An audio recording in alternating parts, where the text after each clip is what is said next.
a estas jornadas.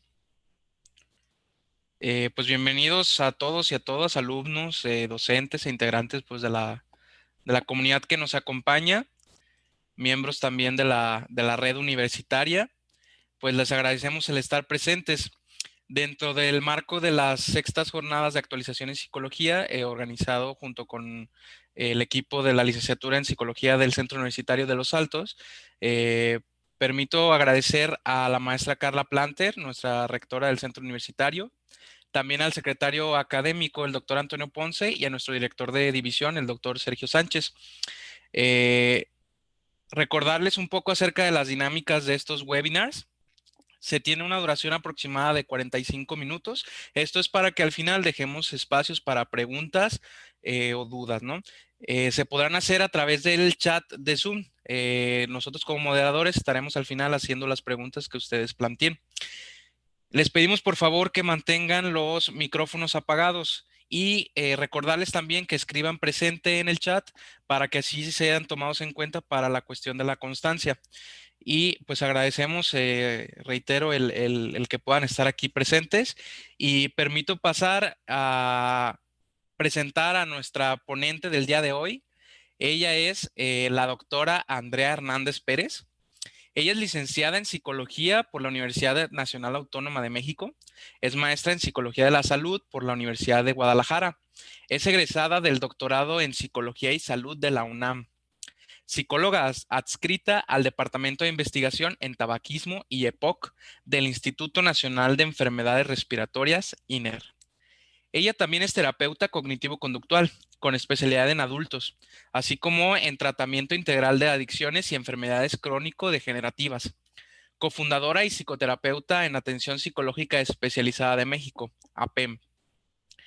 Impartición de diversos talleres a nivel nacional, estancias de investigación a nivel internacional en la Universidad Autónoma de Madrid y en el Centro de Investigación Médico-Quirúrgicas de La Habana, Cuba. También ha sido galardonada con el premio Dr. Gustavo Vaz Prada, por la UNAM y obtención del primer lugar en el Congreso Nacional de los Hospitales Civiles de Guadalajara, México. Ha sido finalista en el Premio de Psicología Coatlicue 2015, a la mejor de la psicología en México, en la categoría de Psicología Clínica y de la Salud. Actualmente dirige las líneas de investigación en tabaquismo, cigarro electrónico y factores psicosociales en EPOC. Cuenta con publicaciones en revistas científicas nacionales e internacionales. También es tutora externa de la Maestría de Psicología de la Salud en la Universidad de Guadalajara. Pues, doctora, agradecerle que esté presente el día de hoy con nosotros y pues le cedo la palabra. Muchísimas gracias. La verdad es que para mí es un gusto estar hoy con ustedes. Me voy a permitir compartir pantalla.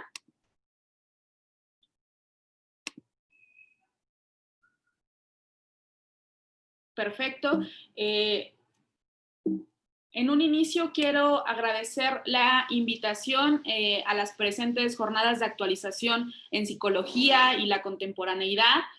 Hacer un agradecimiento especial a la maestra Aurea Hernández por todo su apoyo para presentarme el día de hoy con ustedes, mi agradecimiento y mi cariño.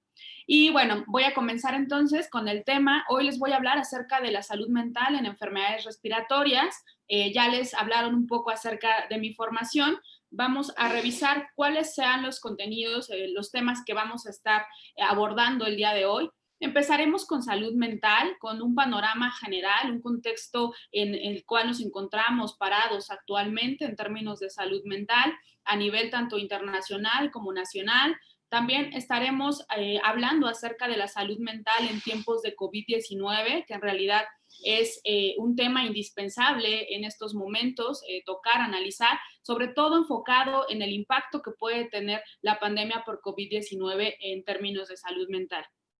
También trataremos acerca de las enfermedades respiratorias y los factores psicosociales asociados a las enfermedades respiratorias. Sobre todo nos enfocaremos en enfermedad pulmonar obstructiva crónica, que es mi línea de investigación más actual, Entonces les hablaré un poco al respecto y al finalizar hablaremos acerca de los retos actuales que tenemos ante esta pandemia que estamos viviendo, pero en términos generales de salud mental y las áreas de oportunidad que tenemos para trabajar tanto psicólogos como profesionales de la salud en general.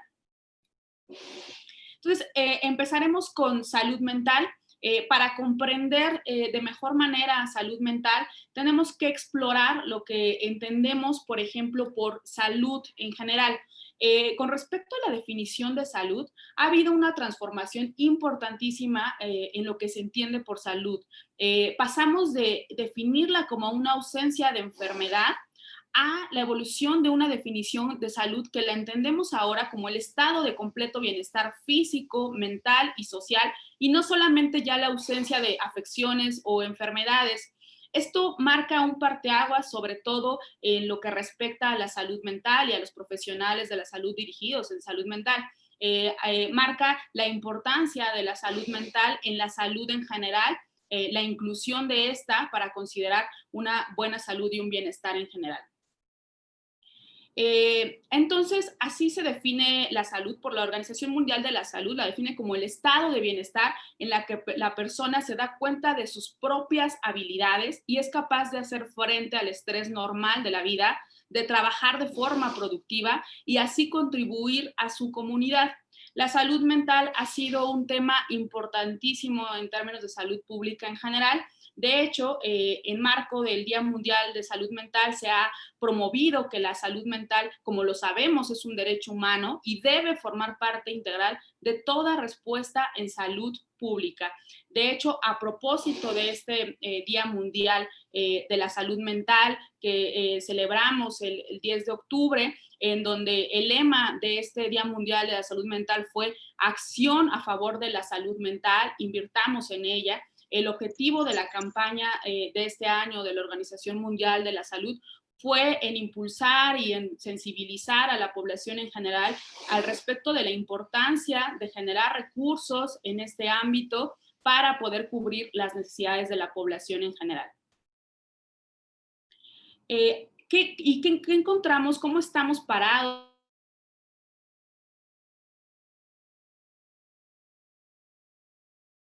con respecto a si invierte a lo que se ha dado de gasto a salud mental? Sabemos que a nivel mundial está en un 2.8% de un gasto total determinado para salud en específico y en este caso vemos el gasto en salud mental versus el Producto Interno Bruto per cápita, en donde observamos que en el caso de México estamos por abajo del 0.8%. Ya les comentaba que a nivel mundial lo tenemos alrededor del 2.8%, estamos por abajo del promedio mundial.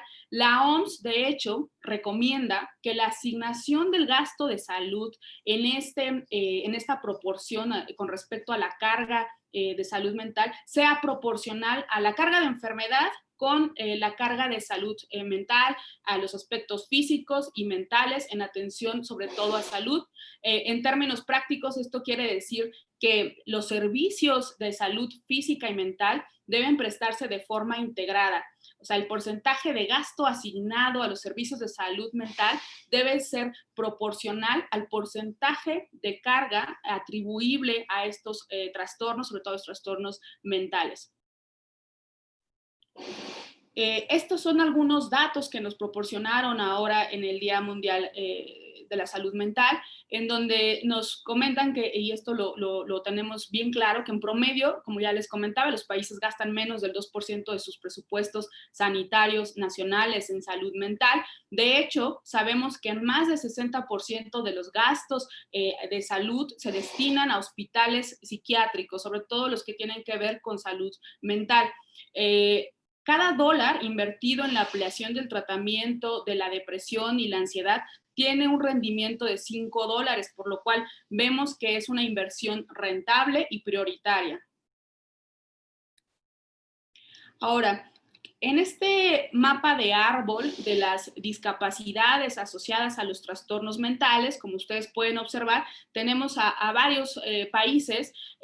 Aquí lo que destaca es este porcentaje atribuido sobre todo a los años perdidos por discapacidad en cada país. Entonces, vemos que indiscutiblemente los trastornos mentales representan un amplio margen en cuanto a este parámetro de discapacidad. El mayor subgrupo de causas de discapacidad en todos los países son los trastornos mentales, e independientemente de esto, ya sea del nivel de ingresos o de la subregión, del área en la que nos encontramos. En México vemos que está alrededor del 33% este indicador de discapacidad asociada a los trastornos mentales. Aquí nosotros podemos ver en la diapositiva la clasificación sobre todo de los años de vida perdidos por discapacidad asociado a los trastornos mentales. Como podemos observar, el mayor trastorno mental que genera una carga en cuanto a estos años de vida perdidos por discapacidad es la depresión, le sigue los trastornos de ansiedad y podemos ver otros trastornos mentales asociados a este indicador. ¿Y qué tenemos para afrontar esta carga en términos de discapacidad, de años de vida saludables perdidos, en términos de una carga social y de salud pública? Sabemos que los recursos humanos en salud mental, esto quiere decir los profesionales de la salud que trabajan y que están especializados en la salud mental, son insuficientes para las necesidades que tiene la población. De hecho, como lo podemos ver en los países de ingresos bajos, la tasa de los trabajadores de salud mental puede ser tan baja como 2 por cada 100,000 habitantes, en comparación con los países de ingresos altos, en donde vemos que pueden ser más de 70 por esta proporción de la población. Vemos que en la región de las Américas tenemos que hay 10 por cada 100,000 habitantes de profesionales dirigidos al área de la salud mental. La mediana mundial, de hecho, nos lo reporta justo las Naciones Unidas y la Organización Mundial de la Salud, se mantiene en un 9 por cada 100,000 habitantes, o menos, si lo vemos de una forma mucho más preocupante y lo entendemos claro, menos de un trabajador de la salud mental por cada 10,000 habitantes. Como vemos, pues los recursos humanos son insuficientes.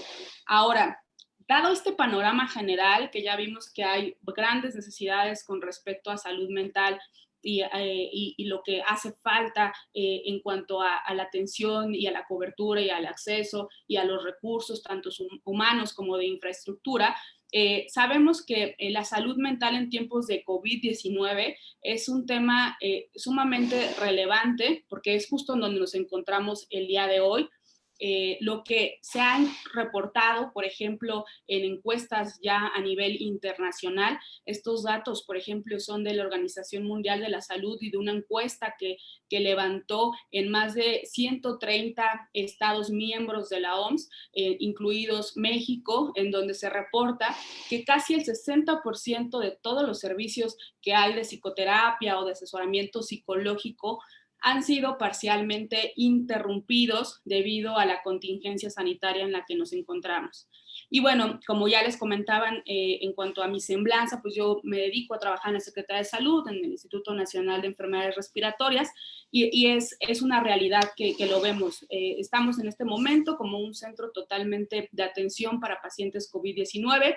No se atiende en estos momentos otra causa más que la cuestión de la enfermedad y el contagio y la evolución de estos pacientes. Entonces, se ha reducido la atención que podemos brindar en términos de salud mental. Se ha intentado impulsar la atención vía remota, que es en estos momentos lo que estamos haciendo a través de teleconsulta, telemedicina en general en el instituto, pero bueno, ahí hay un dato importante con respecto a lo que ha pasado y el panorama que tenemos actualmente por la pandemia que estamos viviendo. Ahora, cuando vemos qué medidas han tomado algunos países con respecto a la atención de salud mental en medio de esta pandemia, lo que observamos es que un dato, digamos, alentador es que más, como ustedes lo pueden ver en el gráfico, más del 80% de los países están reportando que han tomado medidas relacionadas a un plan de salud mental y apoyo psicosocial dentro del Plan Nacional de Respuesta a COVID-19. Esto es muy positivo. Sin embargo, cuando vemos ¿cuántos países han informado que se han asegurado fondos adicionales para la respuesta de los trastornos y todos los temas relacionados a salud mental y el apoyo psicosocial necesario en medio de la pandemia? En cuanto al presupuesto del gobierno, vemos que esta proporción se reduce y solamente alrededor de un 17% de los países que han reportado, estos países miembros de la OMS que les comentaba, solamente este 17% ha reportado, refiere que tiene fondos adicionales de respuesta para la salud mental y para el apoyo psicosocial en términos generales. Entonces, este dato es relevante ya que sabemos que si hay una falta de financiación, si no hay un presupuesto asignado para esta categoría por parte de los países, pues es una preocupación ya que puede reflejar la incapacidad que podrían enfrentar varios países para implementar sus planes de COVID-19 y salud mental en los planes ya existentes. Entonces, aquí también hay un área de oportunidad importantísima. Y bueno, cuando hablamos de qué nos dice la literatura científica, la evidencia científica hasta el momento, esta evidencia emergente que ha surgido con respecto al impacto de COVID-19 en la salud mental, encontramos que ya hay una serie de factores que se han reportado e identificado en esta población. Bueno, esto es en la población en general, aquí cabe resaltar, podemos encontrar otros factores en población contagiada, en población que ha vivido la enfermedad, que ha tenido peor evolución.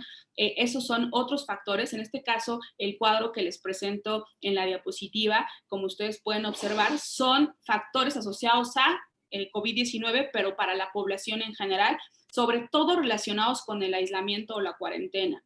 Entonces, lo que podemos ver es que se han manifestado altas prevalencias de sintomatología depresiva, depresión. También tenemos que se han identificado trastornos de ansiedad. De hecho, también se han incrementado, por ejemplo, las tasas de las personas que reportan ataques de pánico. También tenemos altos niveles de estrés en la población en diferentes países. Sobre todo estos datos provienen de China, de Italia, de España, en donde pues ellos comenzaron antes con la pandemia y nos han permitido ver cuál ha sido la respuesta de la población y qué síntomas, sobre todo en salud mental, se están presentando.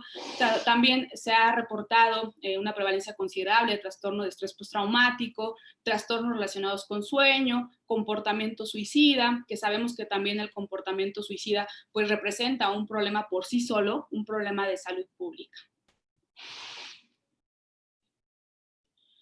Y cuando vemos, ya sabemos que esta lista de factores que pueden estar presentes ahora en la pandemia, cuando vemos qué estrategias están favoreciendo una serie de respuestas en salud mental, estas estrategias que como psicólogos conocemos perfectamente, que son las estrategias de afrontamiento, que sabemos que son mecanismos de respuesta de los seres humanos ante una situación que puede ser estresante, una situación que puede ser un estímulo de estrés. Entonces, estos mecanismos, pues sabemos, aquí vemos algunos que se han asociado con depresión, con ansiedad y con estrés, con estos tres factores, y vemos que destaca en el caso de evitación activa, que la evitación activa aquí la consideran como una forma ineficaz de lidiar con la situación, ya que se concentra sobre todo en elementos relacionados con autoculpa y con un factor bien importante que es el de el consumo de sustancias, el uso de sustancias psicoactivas, que también está incluido en esta estrategia de afrontamiento y como lo podemos ver, pues es una estrategia ineficaz, se asocia con depresión, con ansiedad y con estrés. Esto quiere decir que la población que ponga en marcha esta estrategia de afrontamiento probablemente será mucho más predispuesta a aumentar la probabilidad de síntomas con respecto a depresión, ansiedad y estrés. Y ocurre algo similar también con el estilo de afrontamiento relacionado con religión o negación, que es un estilo de afrontamiento mucho más pasivo, que es mucho más dirigido a la emoción, como también lo veíamos en reevaluación positiva, que no mostró alguna asociación con respecto a estos tres factores. En el caso de religión sí, que también aumenta la probabilidad de síntomas en estos tres factores, depresión, ansiedad y estrés. Y vemos que los otros estilos de afrontamiento, las otras estrategias, como por ejemplo la centrada en el problema, que sabemos que resulta una estrategia fundamental en diferentes procesos de salud. Sabemos, por ejemplo, que la estrategia de solución de problemas centrada específicamente en el problema puede ser una estrategia funcional, sobre todo en pacientes que tienen enfermedades crónico-degenerativas. Es una de las estrategias que podemos observar que es posible que se reduzca la ansiedad o el estrés utilizando esta estrategia. Esto que ustedes ven en el cuadro, lo que observamos es un metaanálisis, una revisión sistemática con metaanálisis, en donde se incluyeron 25 estudios. Estos 25 estudios evaluaron el impacto que tenía el aislamiento y la cuarentena en la salud. Utilizaron todos estos estudios incluidos la comparación de las personas que se encontraban en cuarentena y aislamiento versus las personas que no se encontraban, no seguían la cuarentena ni el aislamiento. Y aquí en este metaanálisis, que sabemos que los metaanálisis pues es la evidencia más sólida, la evidencia científica mucho más fuerte, con un rigor metodológico elevado, ¿no? Y que además nos ayuda en el apoyo, sobre todo en la toma de decisiones en términos de políticas públicas. Observamos que el aislamiento se asoció con el doble de riesgo para diversos trastornos mentales, como podemos ver aquí, el trastorno de ansiedad, de depresión y trastornos relacionados con estrés. Entonces, observamos que estos dos elementos que pues todos estamos viviendo, lo hemos vivido y que se ha postergado, pues pueden tener consecuencias a nuestra salud, en nuestra salud mental. Entonces son dos elementos que podemos estar trabajando, buscar esas estrategias de afrontamiento que puedan ser funcionales y útiles para estos momentos en los que nos encontramos. Esta revisión, este metaanálisis, no solamente incluyó COVID-19, de hecho, incluyó otras pandemias que se han vivido, otras epidemias a nivel mundial, para identificar cuál era el riesgo posible de estos dos fenómenos que estamos viviendo actualmente. Y bueno, ¿qué tenemos entonces como respuesta a estos fenómenos que se están viviendo en salud mental?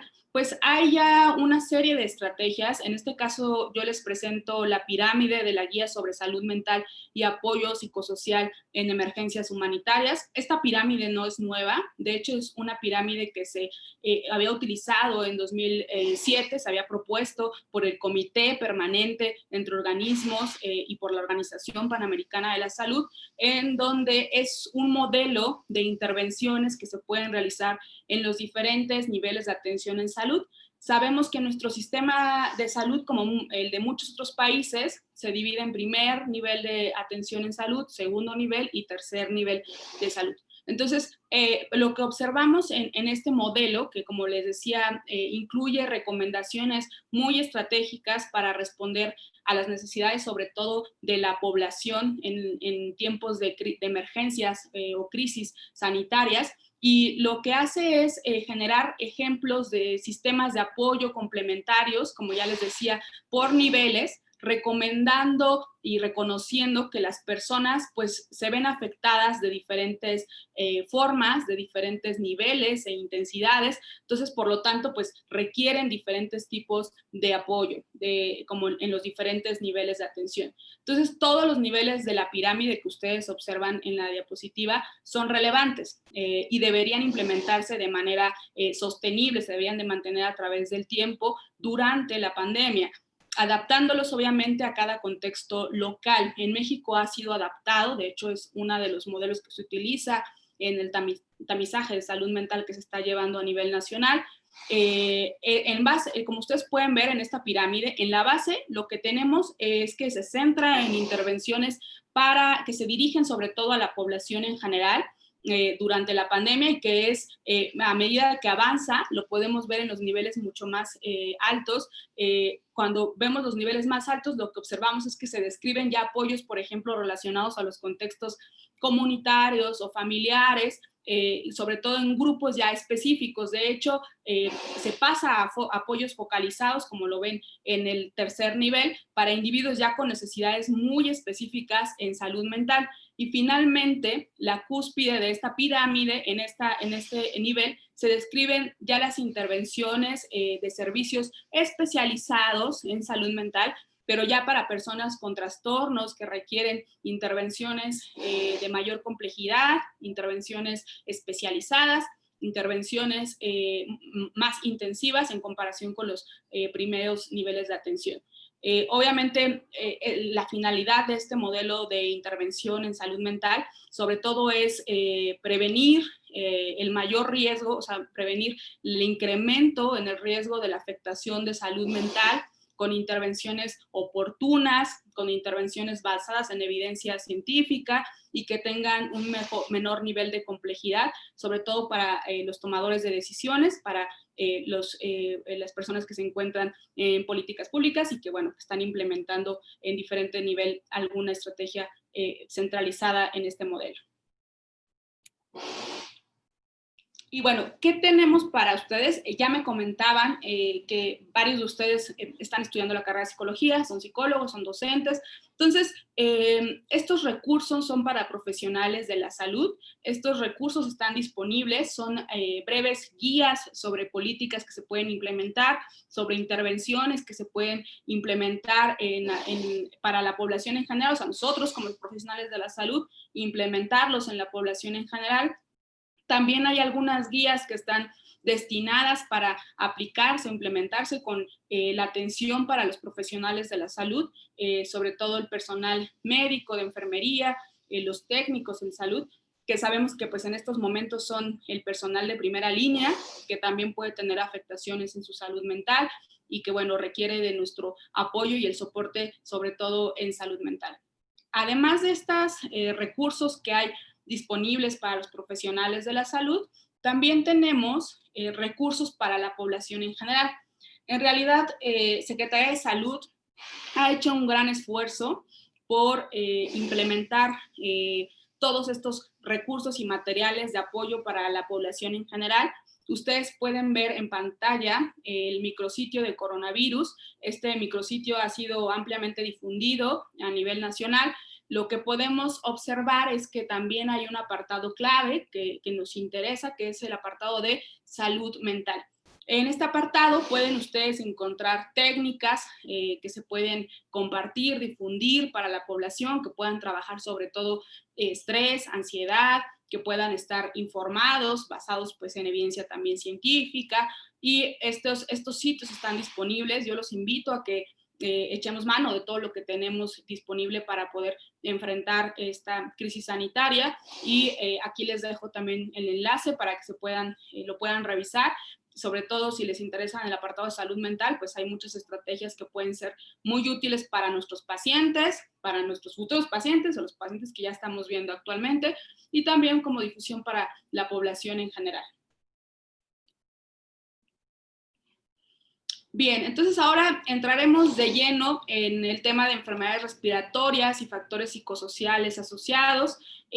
Antes de empezar con la parte de qué enfermedades, qué trastornos mentales o qué condiciones de salud mental están asociados a estas enfermedades, me gustaría tocar 3 elementos claves que se dieron para la formación de la psicología de la salud, que de hecho la psicología de la salud es la subdisciplina que está especializada en la atención de salud y en específico de enfermedades crónicas, crónico-degenerativas, de enfermedades no transmisibles.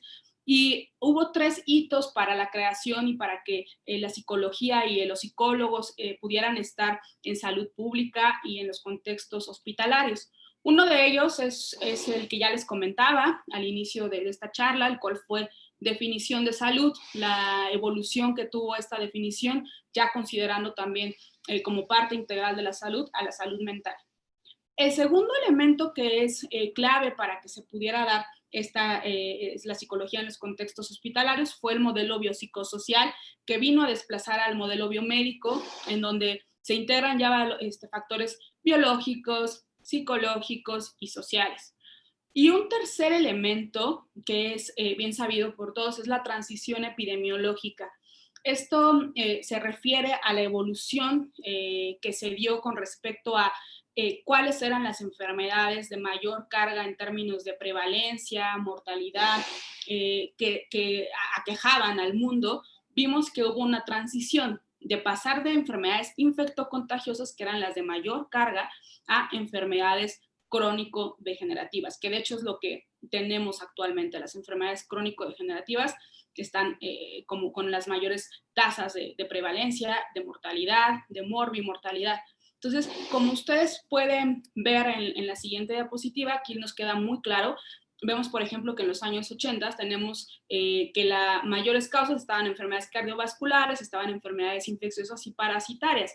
Ahora, por ejemplo, vemos que están enfermedades cardiovasculares, pero también se incluye, por ejemplo, diabetes como una de las principales. Sobre todo en este gráfico vemos, por ejemplo, defunciones. Entonces, vemos aquí claramente cómo se dio esta transición de estas enfermedades a ser ahora un problema las enfermedades no transmisibles y las de mayor carga en términos de salud pública. ¿Y cuáles son estas enfermedades no transmisibles que les comento? Están estas 4 que sabemos, esto también es bien importante, sabemos que estas 4 enfermedades, este gran grupo de 4 enfermedades no transmisibles, pueden estar asociadas, de hecho se ha referido, que ocasionan aproximadamente el 80% de las defunciones, por lo menos en la región de las Américas. Entonces, como vemos, representan también, como decíamos, un problema de salud pública. Hubo una reunión, que le llamamos la tercera reunión de las Naciones Unidas, en donde se abordó el tema de enfermedades no transmisibles. Y en esta reunión destacó, porque también se incluyó a la salud mental, las condiciones sobre todo en salud mental. Y esto es relevante, ya que las condiciones de salud mental se incluyeron en la agenda global de las enfermedades no transmisibles, lo cual es sumamente importante para nosotros como psicólogos. Y una de las metas clave que se establecieron para cubrir en el año 2030 es que se espera y se van a dirigir todos los esfuerzos para incrementar el acceso universal a los servicios de salud mental. Como ya veíamos, hay algunas deficiencias, incluida tanto la promoción del bienestar emocional, las condiciones favorables, o sea que hablamos de la promoción de la salud, la prevención de problemas psicosociales y trastornos mentales, que es el área de prevención totalmente, y la recuperación mental, que estamos hablando ya de la intervención o tratamiento en las etapas, en todas las etapas de la vida de los seres humanos. Se enfatiza en que sea con un enfoque de perspectiva de género, que sea intercultural, que sea comunitario, que la atención de salud mental esté integrada sobre todo en la atención primaria. Como ya veíamos cuando hablábamos de algunos datos en salud mental de manera general, veíamos que la mayor proporción de gastos destinados a salud mental se enfocan en los hospitales psiquiátricos. Entonces, hacen un llamado las Naciones Unidas a enfocar también la atención de salud mental, sobre todo en el primer nivel de atención, que de hecho es una gran meta. Justo se está capacitando personal desde el primer nivel de atención en salud, a médicos generales, para la identificación, valoración de condiciones en salud mental. Y esto permitirá pues la identificación oportuna y el tratamiento de igual manera oportuno. Como veían ya en la diapositiva anterior, destaca las enfermedades crónicas respiratorias. Están dentro de este gran grupo que les decía de las 4 enfermedades. Y una de las principales es la enfermedad pulmonar obstructiva crónica, que es EPOC, que a lo mejor la conocemos todos de esta manera. Esta es una enfermedad muy frecuente, es prevenible, es tratable, se caracteriza sobre todo por síntomas respiratorios, una limitación del flujo aéreo que es persistente, se debe a anomalías de las vías respiratorias y o alveolares, y es causada generalmente por exposición a partículas o gases nocivos. De hecho, los 2 principales factores o causas de esta enfermedad se encuentran en el tabaquismo, que también representa una epidemia, justo hay todo un plan para también atenderlo. El tabaquismo está íntimamente asociado, lo de cada 10 casos, 8 están asociados a tabaquismo en pacientes con EPOC. Y además está otra exposición que es a biomasa, que conocemos como el cocinar con humo de leña, que todavía en nuestro país se da, todavía hay comunidades, sobre todo en comunidades rurales, que se cocina con humo de leña y que también este es un factor de riesgo, un factor que puede ser causal para enfermedad pulmonar obstructiva crónica. Los síntomas comunes podemos ver, por ejemplo, tos, disnea, que es esta sensación de falta de aire, y una expectoración crónica. Esos son los principales síntomas que experimentan en nuestros pacientes. Sabemos que 64 millones de personas la padecen, que mata a una persona cada 10 segundos, es la sexta causa de morbimortalidad y en el 2030 se espera que sea la tercera causa de muerte. También esta enfermedad se encuentra dentro de las principales causas de años vida saludable perdidos. Tan solo en el INER se ubicó en el 4º lugar de morbimortalidad anual. Aquí en este comorbidoma, en esta figura que ustedes pueden ver que llamamos comorbidoma, observamos cuáles son las principales comorbilidades que están presentes en esta enfermedad. Este gráfico lo podemos interpretar de 3 formas. La primera es el color de los círculos. Observamos que el color está determinado por los sistemas relacionados de afectación. En el caso, por ejemplo, de los trastornos mentales, de la parte de salud mental, se encuentran en color azul, como lo pueden ver. Esa es, digamos, que la primera forma en que podemos interpretarlo. El segundo eje donde podríamos interpretarlo es de acuerdo al tamaño de cada círculo que representa la prevalencia de cada una de estas comorbilidades en EPOC. O sea, qué tan alta es la prevalencia, depende del tamaño del círculo. Y el tercer elemento que podemos identificar en el comorbidoma es la proximidad con el círculo negro, el del centro. Entre más cercano sea el círculo, sea la comorbilidad, es más alto el riesgo de mortalidad debido a esta comorbilidad. Entonces, como podemos observar, aquí destacan estos 3 que tenemos: demencia, depresión y ansiedad, que son las principales comorbilidades asociadas en esta enfermedad. Vemos que, por ejemplo, la depresión está en un 15% y la ansiedad en un 18%. Y además, en el caso de demencia y depresión, están dentro del núcleo de riesgo de mortalidad asociada a EPOC.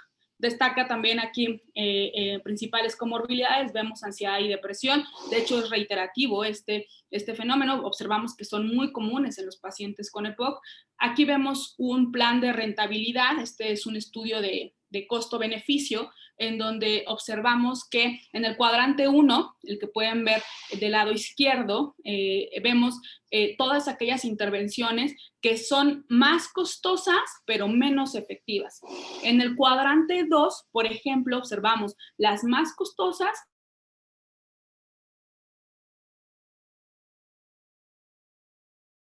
pero también las más efectivas, y en el cuadrante 4 tenemos las menos costosas, pero también más efectivas. En el cuadrante 4, menos costosas y más efectivas. Aquí destaca, por ejemplo, fue con la intervención cognitivo-conductual. Observamos que es una intervención bien puntuada en cuanto a costo-beneficio, en cuanto a eficacia. Tenemos que está en este cuadrante 4, que es menos costosa y más efectiva. De hecho, es el estándar de oro de intervención en cuanto a estos pacientes. En el INER llevamos un tratamiento cognitivo-conductual, es un tratamiento que tiene modalidad interdisciplinar, que estamos trabajando con los pacientes con EPOC, que trabaja tanto el técnico en rehabilitación pulmonar, yo como psicóloga y otros psicólogos. También tenemos al médico especialista, en específico neumólogos, enfermería y nutrición, que dan un tratamiento integral, interdisciplinar a los pacientes. Aquí vemos algunas imágenes de nuestro instituto, de los pacientes con los que trabajamos. En alguna oportunidad podré compartirles resultados de esta intervención. Solamente quería comentarles que está disponible en nuestro instituto y que la estamos llevando a cabo. Aquí hay otras variables de estudio que pudieran ser relevantes, sobre todo en enfermedades respiratorias. Vemos ansiedad, depresión, estrés, adherencia terapéutica, que es una variable bien importante en toda enfermedad no transmisible. resiliencia que se ha tocado últimamente con gran frecuencia, sobre todo por la pandemia, las estrategias que ya veíamos de enfrentamiento, apoyo social, regulación emocional, que también es importantísimo en estos momentos, y algunos patrones de comportamiento y de personalidad, en este caso tipo A o tipo D, que son patrones que se han estudiado en otras enfermedades, en enfermedades respiratorias no ha sido tan ampliamente estudiado, creo que hay también una necesidad, sobre todo se los pongo sobre la mesa para que puedan considerarlo en sus tesis, en sus investigaciones. Hace falta, por ejemplo, en enfermedades cardiovasculares lo tenemos mucho más caracterizado en ese sentido. Y bueno, para concluir, ¿qué tenemos con respecto a retos y oportunidades relacionados a salud mental y enfermedades respiratorias? Necesitamos una política que permita integrar la atención a la salud mental en la atención a la salud de manera global. Es indispensable también reducir la brecha en salud mental. Ya vimos que hay deficiencias en cuanto a los recursos humanos en salud mental, en cuanto al acceso, en cuanto a la universalidad de los servicios y también en cuanto al acceso gratuito, totalmente gratuito para los pacientes. Es relevante orientar esfuerzos integrales y vinculantes en promoción, prevención e intervención de la salud mental para atender la pandemia por COVID-19. Es necesario fortalecer el primer nivel de atención en materia de salud mental, sobre todo en nuestro país, en donde también reportes nacionales nos indican que hay una carencia de capacitación en el personal de primer nivel para identificar estos factores. Se requiere un monitoreo en tiempo real de la salud mental, sobre todo en tiempos de pandemia, saber cuáles son los fenómenos que se está experimentando la población, que están experimentando los pacientes contagiados, los pacientes que están viviendo la enfermedad. También saber con respecto a la infraestructura, a los cambios en las prestaciones, como lo que veíamos, y la utilidad de los servicios en estos momentos, y no nada más en tiempos de pandemia, sino a nivel general y global. Con respecto a las enfermedades respiratorias, lo que vemos en nuestro país, y no nada más en nuestro país, de hecho, a nivel internacional observamos que la intervención para los pacientes, por ejemplo, con EPOC, se centra sobre todo en la minimización de los síntomas, en disminuir la sintomatología física, pero no se está trabajando la parte psicológica. Y esto tendría que estar porque sabemos que hay una alta prevalencia de estos factores. Además, en las guías de práctica clínica ya se incluyen como comorbilidades de la enfermedad, pero lamentablemente hay una brecha entre lo que dicta, lo que se tiene que hacer las guías, según las guías de práctica clínica, en donde incluyen, por ejemplo, ansiedad y depresión, con lo que se implementa en los hospitales, que no se realiza una evaluación y mucho menos se realiza una intervención en los pacientes. Entonces, es indispensable pues, la incursión del psicólogo en el contexto de salud, en escenarios hospitalarios, en todos los niveles de atención de salud, y también es necesario la participación del psicólogo para incidir en políticas públicas. Y bueno, aquí les dejo mi contacto por cualquier comentario, duda, estaré pendiente. Agradezco muchísimo y espero que haya sido de su agrado. Muchas gracias, doctora, por su participación. La verdad que nosotros como futuros psicólogos y bueno, la comunidad que nos acompaña también, creemos pues que es muy interesante e importante abordar estos temas, sobre todo en el contexto actual en el que estamos, ¿no? Muchas veces pudiéramos pasar por alto todas las implicaciones que intervienen en las políticas públicas alrededor de la salud mental, ¿no? Y esto es algo importantísimo que tenemos que tomar en cuenta como futuros psicólogos. Creo que no muchos saben que el presupuesto, por ejemplo, de salud mental es bajísimo, como usted nos mencionaba, o la cuestión de la universalidad de la atención de la salud mental también es pues muy, muy baja, considerando pues las estadísticas que nos daba en comparación pues con otros países, ¿no? Aquí vemos que todavía en México se considera pues que la salud mental es casi un privilegio, ¿verdad? No es algo que sea como de atención de primera instancia y que pues vemos ahora que debe ser así, ¿no? Y bueno, pues aunado a esto, permito pasar a la parte de las preguntas con una duda que nos hace Rubén Magdaleno Aguirre, que va precisamente con esta cuestión de el contexto nacional. Y él pregunta que si en su opinión hubo un metaanálisis adecuado en el manejo de la contingencia sanitaria por parte de las autoridades de la salud mexicanas. Ok. Como tal, o sea, metaanálisis en cuanto a nuestro país, que yo tenga conocimiento hasta el momento no tenemos publicado. Las revisiones sistemáticas con metaanálisis se han realizado en otros países, pero en sí, si a lo mejor va dirigida la pregunta en cuanto a la identificación y caracterización en términos de salud mental de nuestra población en México, la respuesta es que sí, en realidad Secretaría de Salud, como ya les comentaba, ha hecho un gran esfuerzo, un esfuerzo titánico, sobre todo en el área de salud mental, que ha hecho, por ejemplo, un tamizaje en salud mental para la población en general, que está para la población general, para estudiantes universitarios y también está dirigido a profesionales de la salud y la identificación de qué están necesitando en salud mental de atención. Entonces, sí hay, de hecho, los resultados se han estado compartiendo por parte de Secretaría de Salud. Hay áreas, hay días que se destina a salud mental, por ejemplo, las conferencias vespertinas, y en esas conferencias se informa el avance que se tiene con respecto a los resultados del tamizaje psicológico a nivel nacional. Ya hay datos muy importantes que yo creo que están próximos a publicarse y que no dudo que serán sumamente importantes para la toma de decisiones, sobre todo en políticas públicas, porque cabe resaltar que el esfuerzo individual es muy valioso, el esfuerzo como comunidad también, el esfuerzo como una sociedad también, pero siempre necesitamos tener el amparo de las políticas públicas en salud y en este caso en salud mental para tener de manera integral todas las medidas posibles, eficaces, para atender los problemas relacionados a salud mental. Así es, doctora, muchas gracias. Y bueno, él mismo nos hace el comentario de que pareciera que únicamente nuestras autoridades estuvieron y se abocan a la ocupación hospitalaria, que esta misma no rebase. ¿Qué opina usted de esto?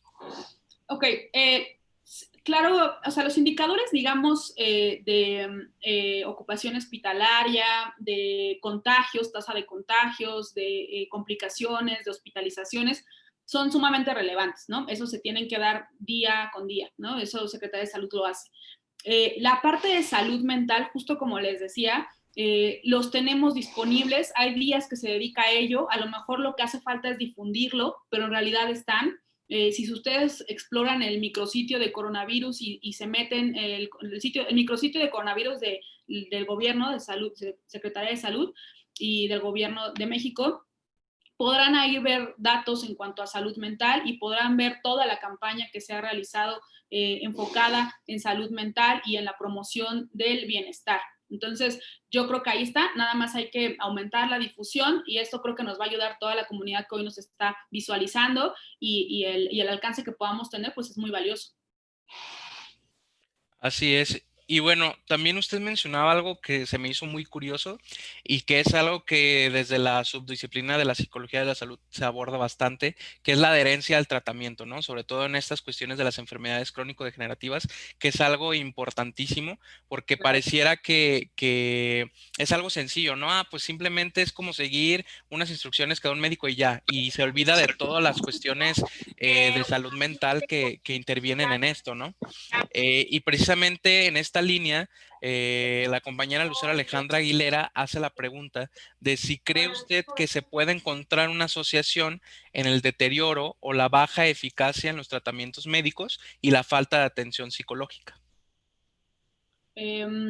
Ok, lo que entiendo en la pregunta, me corriges, ¿me recuerdas el nombre de quién nos preguntó? Sí, Lucero Alejandra. Lucero, tú me corriges si no la entendí así como la estás comentando. Eh, si hay una asociación, lo que entiendo es si hay una asociación entre baja adherencia y el tratamiento por COVID, o me equivoco. Si nos puede escribir, pero bueno, lo que les comento mientras, en lo que nos confirma, es que en realidad la adherencia, como bien lo comentas, es indispensable, ¿no? Y ahora también, o sea, en todas las enfermedades no transmisibles va a marcar la diferencia entre un mejor o peor pronóstico y evolución de la enfermedad. Entonces, la adherencia se asocia con muchos factores, entre ellos, como les decía, pronóstico, evolución de la enfermedad. La adherencia, además, involucra toda una oposición del paciente hacia una cuestión mucho más activa, deja de lado la visión del paciente como un ente pasivo que recibe información y que se le dice qué hacer, sino le da la vuelta a esa estructura y lo que intenta es justo seguir las medidas indicadas, acompañado de un estilo de vida saludable, incrementando factores protectores que sabemos, ya platicamos de los factores de riesgo, como lo es tabaquismo, sedentarismo, una mala alimentación, pero en el caso, por ejemplo, de adherencia, también se promueven los factores protectores que podríamos encontrar: actividad física, una alimentación saludable, redes de apoyo social, que también es una variable que les compartía, será importante e indispensable, sobre todo evaluar en las pacientes, por ejemplo, con EPOC, ¿no? Y ahora también con COVID-19. Entonces, sí habrá asociación con varios factores, y esa es la pregunta. Ahora con COVID-19 también será indispensable ver las medidas que se van a implementar. Como sabemos, todavía no hay un tratamiento farmacológico que pueda trabajar y que esté comprobado en este momento con la solidez de ser un tratamiento eficaz para COVID-19, pero en cuanto lo tengamos, también va a ser necesaria la adherencia. Y además, un tema que me parece relevante ahora que nos hacen esta pregunta es la adherencia a las medidas sanitarias, que también eso es otro punto, ¿no? Que de hecho nosotros llevamos a cabo una investigación de eso, estamos próximos a publicarla, que la verdad es que nos da mucho gusto, que es qué factores predicen que la gente siga las indicaciones o las medidas sanitarias, como el quedarse en casa, lavado continuo de manos, el uso del cubrebocas. Estas medidas, hay factores psicológicos, que fue lo que evaluamos, que predicen que las personas sigan o no sigan estas medidas. Muchas gracias, doctora. La compañera Lucero dijo que efectivamente sí se refería a eso y bueno, en ese sentido estaba correcto. Y bueno, algo también que hablábamos hace ratito en uno de los comentarios que se hizo fue de la ocupación hospitalaria, ¿no? Esta cuestión de cómo se trabaja en los hospitales. Y nuestra compañera Itzayana hace una pregunta con referencia a la cuestión del equipo médico, el equipo de salud que trabaja en los hospitales. Ella menciona que si la gente ha desarrollado un importante temor a los hospitales, como volver a reanudar la atención en estos casos o trabajar pues con este nuevo temor. Claro, sí, de hecho está documentado. O sea, el temor al contagio es un tema documentado, ¿no? Tanto para la población en general como para los profesionales de la salud. Este temor a contagio, pues es inminente, ¿no? Están en la primera línea de atención, sobre todo los profesionales de la salud, como les decía, nuestros médicos, nuestras enfermeras, nuestros técnicos, personal de limpieza, o sea, un sinfín de profesionales dedicados a la atención de pacientes con COVID-19. Entonces, claro que hay un temor, ¿no? Está, como les decía, está ya documentado en ambas poblaciones. Obviamente esto no ha obstaculizado el que estén en sus labores. La verdad es que siempre y en cada oportunidad hay que reconocer al personal de salud, ¿no? Que está aventándose un trabajo enorme, significativo, valioso, ¿no? Y que la forma de contribuir nosotros como individuos, pues es seguir las indicaciones de salud, ¿no? Por ellos y para nuestro beneficio y para el beneficio de la sociedad en general. Entonces, ellos siguen en actividades, aún con el temor que obviamente nos lo han manifestado. Nosotros justo teníamos una brigada de salud mental cuando las primeras fases de la pandemia para el personal de nuestro instituto. Como saben, yo les decía, estoy en el INER y es un centro totalmente COVID. De hecho, es el último del país que seguramente saldrá porque fue el primero en entrar y seguramente será el último. Entonces, se atendía al personal de salud, y de las inquietudes que de manera personal me tocó atender es esta parte de la percepción de riesgo, o sea, el qué tan vulnerables ellos se sienten de adquirir una enfermedad, de contagiarse, pero además no solamente el contagio de ellos, sino también algo que nos llamó la atención fue el contagio hacia sus familiares, que resulta significativo. Muchos de nuestros médicos cambiaron de lugar de residencia, ¿no? Dejaron sus casas de sus familias, de sus padres, ¿no? Sobre todo los residentes, por ejemplo, los médicos residentes, para vivir solos, ¿no? Y evitar el contagio a sus familiares. Entonces, pues claro que todo nuestro reconocimiento, y ellos siguen en actividades aún con pues, los temores naturales que pueden llegar a experimentar. Claro, es algo que pues ya hemos escuchado bastante y yo creo que estamos muy, muy hartos de escuchar esta palabrita o estas dos palabras de la nueva normalidad, pero es que es cierto, es entender esta nueva convivencia con una situación epidémica que no estaba prevista, pero que al parecer no parece terminarse por lo menos en este año, ¿no? Entonces, las personas deben seguir trabajando, debe de seguir generando economía el país y en esta situación debe atenderse médicamente a estas personas, ¿no? Entonces, debe de aprender, se debe de aprender a convivir con este miedo, sin embargo, no pasar por alto todas las cuestiones psicológicas que esto conlleva. Claro. Y, y usted mencionaba algo muy curioso ya hablando específicamente del EPOC y de las enfermedades crónicas respiratorias, porque hablaba de factores de riesgo, ¿no? Entre ellos estaba el tabaquismo. Y también Itzayana nos hace una pregunta sobre si está relacionada bueno, de hecho nos hace tres preguntas. Ella hizo tres por uno. Muy bien. Ella nos dice que si la genética está relacionada con la dificultad para dejar de fumar, si es así, ¿cómo se trata eso? ¿Y cuál es el riesgo de fumar y si el COVID está asociado con más muertes estadísticamente hablando? Así es. Itzayana, la verdad es que son pertinentes, muy, muy pertinentes tus preguntas. En realidad son muy buenas porque me permite hablarles al respecto. Sí, o sea, ya decíamos, en cuanto a lo que tiene que ver con tabaquismo, sabemos que sí hay una predisposición genética, que de hecho nuestro instituto tiene una investigación que la verdad que es de primer mundo, que tiene que ver con genética. Tenemos un equipo de genética que colaboramos muy estrechamente con ellos, que justo están tratando, su objetivo es caracterizar a la población fumadora de México, ¿no? Con toda la cuestión genética bien caracterizada para poder dar un tratamiento personalizado, un tratamiento enfocado, ¿no? en esta condición. Entonces, es un hecho, está todavía explorándose, es una línea de investigación sumamente valiosa y que afortunadamente en México se está haciendo. Ahora, con respecto a la parte de dificultad para dejar de fumar, se asocia también con una mayor dificultad, pero no solamente desde el aspecto genético, también, por ejemplo, en el modelamiento familiar.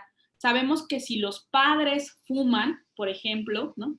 o los familiares en nuestro núcleo familiar hay antecedentes de tabaquismo, es mucho más probable que se consolide la adicción. Sabemos que hay un mayor riesgo para la población que tiene el antecedente de familiares o padres que fuman. Ahora, con complicaciones de COVID, así es. De hecho, nosotros trabajamos en un departamento de investigación en tabaquismo y EPOC aquí en el INER y se ha reportado, de hecho, también en Secretaría de Salud lo hemos podido comentar y en diversos foros ya lo hemos difundido, que es si se incrementan los riesgos de contagio, porque sabemos que el llevarnos la mano, ¿no? El cigarro, tocar el cigarro con las manos, llevárnoslo a la boca, pues representa un posible fomite, ¿no? Que es esta vía de transmisión de contagio, ¿no? Ahora para el virus SARS-CoV-2, en especial para la enfermedad de COVID-19. Entonces, esa es una vía y la segunda es una vía fisiopatológica que también está ampliamente estudiada, que es posible que también sea esa vía, ese mecanismo el que pueda incrementar el contagio, pero además sabemos, por ejemplo, que el fumar puede duplicar el riesgo para complicaciones y peor evolución si nos contagiamos. Entonces, sí ya está también muy, muy documentado y si gustan más información, pueden buscarlo también en el micrositio que les comentaba. Hay un apartado en salud mental, está el apartado de tabaquismo, y si no, en Secretaría de Salud pueden poner tabaquismo y COVID-19 y ahí les va a salir toda la información asociada, los riesgos asociados, toda la investigación que se ha realizado, pero podemos afirmar que sí hay un incremento de riesgo para contagio y para complicaciones si nos contagiamos. Perfecto, muchas gracias, doctora. Y bueno, en este momento me permito, si no hay más preguntas, cederle el uso de la palabra a la maestra Aurea. Bueno, pues para finalizar, agradecerte, doctora Andrea, por estar aquí. La verdad, siempre es un gusto tenerte. Eres una persona tanto personal, profesional, siempre dispuesta a compartir de ti y del conocimiento. creo que tenemos mucho que aprender, tanto de psicología de la salud, como la manera en que operan las instituciones como la que hoy tú trabajas, ¿no? Y que al transmitirnos todos estos mensajes, el cómo trabajan, ya lo decías tú, ¿no? Desde un modelo biopsicosocial que poco a poco se ha empezado ahora sí que implantar en cada una de las instituciones, aprender a trabajarlo y sobre todo de una manera multidisciplinaria, ¿no? Yo creo que son pocos los escenarios que sabemos que como psicólogos podemos compartir con médicos, con otros especialistas. Te agradezco muchísimo el estar aquí, el poder compartirnos este interesante tema, que bueno, la salud mental ha sido lo de siempre, ahora lo de hoy, lo de mañana, lo del futuro, y más que nunca poder verlo. Espero pronto y dentro de lo que hemos platicado, que algunos estudiantes de Cualtos o en algún momento poder abrir una estancia para Claro. precisamente esas formas de trabajo y que puedan ellos conocerlo como directamente, ¿no? Todo lo que se hace del trabajo multidisciplinar desde un instituto como es el INEF. Claro que sí, la verdad es que para mí es un gusto, es un placer, todo mi cariño, maestra Aurea Hernández, sabes que siempre va a haber el cariño y la verdad es que es un gusto para mí participar con ustedes en todos los foros que la Universidad de Guadalajara realiza. Y claro, están invitadísimos todos a hacer prácticas profesionales, servicio social, proyectos de tesis, tanto de licenciatura como de posgrado, maestría, doctorado, son bienvenidos. Les dejé mi contacto, cualquier inquietud, cualquier interés, ahí está disponible. Muchísimas gracias, que tengan muy buen día. Mil gracias. Espero poder generar, porque se han demorado un poco en subirlos en la página, un YouTube de las jornadas para que lo pongan junto los enlaces que están en la cartelera y puedan así ustedes ver el video y poder compartirlo. Muchas gracias a todos. Muchas gracias, doctora. Hasta luego. Hasta luego.